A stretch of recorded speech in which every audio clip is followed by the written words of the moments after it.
Lost in Russia, kind of a weird movie. And I don't mean weird bad necessarily. It made me feel weird. I feel like there are a few things they got really. They did a very good job on. The relationship between a son and a mother who, the mother just wants him to be happy, but it ends up being a lot of nagging and meddling. And the son is.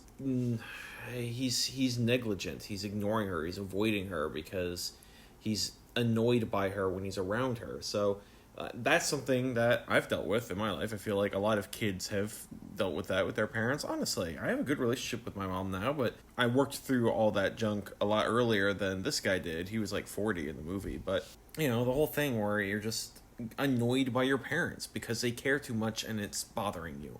That the feel of that and the reconciliation in that relationship, I think was done really well. It was very impactful emotionally. Also, the whole thing with his ex-wife. Throughout the movie, she's in the process of divorcing him more than she has the feel of an ex-wife. But the idea that he comes to a point where he realizes that he can't control her any more than his mom can control him. It's not a healthy way to relate, to try and push someone into living a life that you want them to live.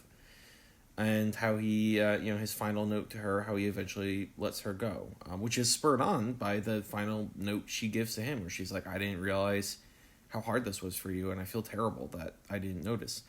All that emotion is it's really easy to feel empathy for. It's very relatable. I think it's a really good job. There's also weirdly a bear for some reason that's not super poorly animated, but it does look a little goofy cartoonish, and the whole bear chase is a bit silly. My favorite character is definitely the train guard, conductor, ticket puncher. He has some very good expressions and some very good lines, and when he finally gives over and he's like, all right, whatever, man, you're just gonna cause trouble. Hope you make it to the end. Just try and keep it together for another couple of days.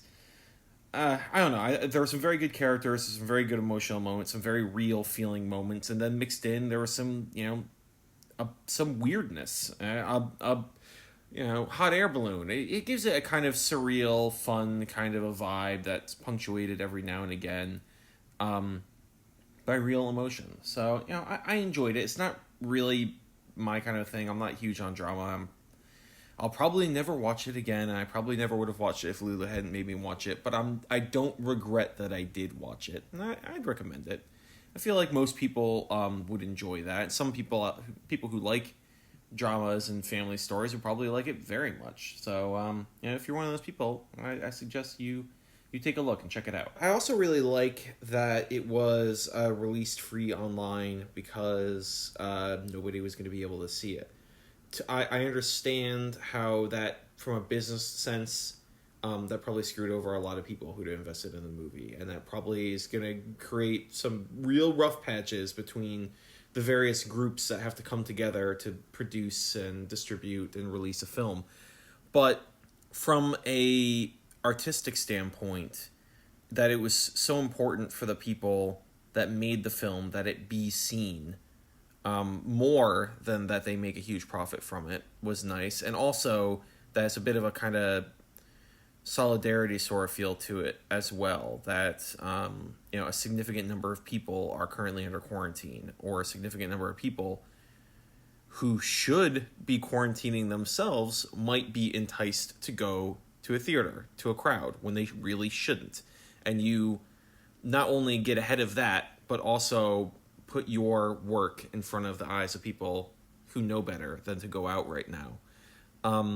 Every aspect of that I thought was very good, and I hope that things do work out for the various companies and individuals involved in the creation and publication of that film.